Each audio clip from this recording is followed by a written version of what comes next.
Hello guys, നല്ല tasty ആയിട്ട് chicken kadai ഉണ്ടാക്കിയാലോ. അതിന് വേണ്ടി കഴുകി വൃത്തിയാക്കി ചിക്കനിലേക്ക് 1.5 ടീസ്പൂൺ മുളക് പൊടി, 1 ടീസ്പൂൺ ഗരം മസാല, പാകത്തിന് ഉപ്പ്, 2 teaspoon cornflour, 1 teaspoon chicken masala, ഇഞ്ചി വെളുത്തുള്ളി പേസ്റ്റ്, ഒരു അരമുറി ചെറുനാരങ്ങ കൂടി ഇട്ടിട്ട് ഒന്ന് കുഴച്ച് വെക്കട്ടോ.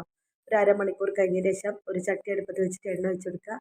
അതിലേക്ക് ചിക്കൻ ഇട്ട് കൊടുത്തിട്ട് വറുത്ത് കോരട്ടോ. ഞാൻ 2 പ്രാവശ്യമായിട്ടാണ് വറുത്ത് കോരിയത്. ഇതേ എണ്ണയിൽ തന്നെയാണ് കേട്ടോ കടായി ഉണ്ടാക്കുന്നത്.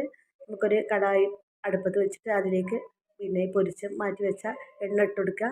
അതിലേക്ക് സ്പൈസസ് ഇട്ട് കൊടുക്കുക. പിന്നെ 2 സവാള ഇട്ടിട്ട് അത് വഴന്ന് കിട്ടാൻ വേണ്ടി ഒരിത്തിരി ഉപ്പും കൂടി ചേർത്തിട്ട് ഒന്ന് ഇളക്കി എടുക്കുക കേട്ടോ. അത് കഴിഞ്ഞിട്ട് ഇഞ്ചി വെളുത്തുള്ളി പേസ്റ്റ്, 2 പച്ചമുളക്, ഒരു അര കഷ്ണം ക്യാപ്സിക്കം അരിഞ്ഞതും കൂടി ഇട്ട് കൊടുക്കുക.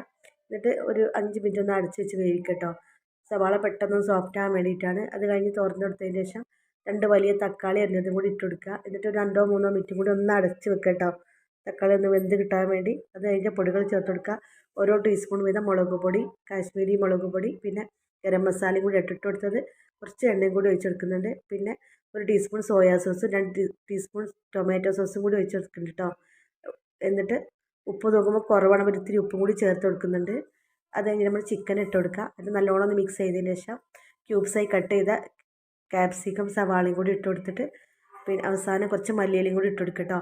നല്ല ടേസ്റ്റായിട്ട് കടായി ഇടുക. പൊറോട്ടയ്ക്കും നെയ്ച്ചോറിൻ്റെ കൂടെ ഒക്കെ കഴിക്കാൻ നിങ്ങൾ വീട്ടിലുണ്ടാക്കി നോക്കുക. ഫീഡ്ബാക്ക് അറിയിക്കുക. ഓക്കേ.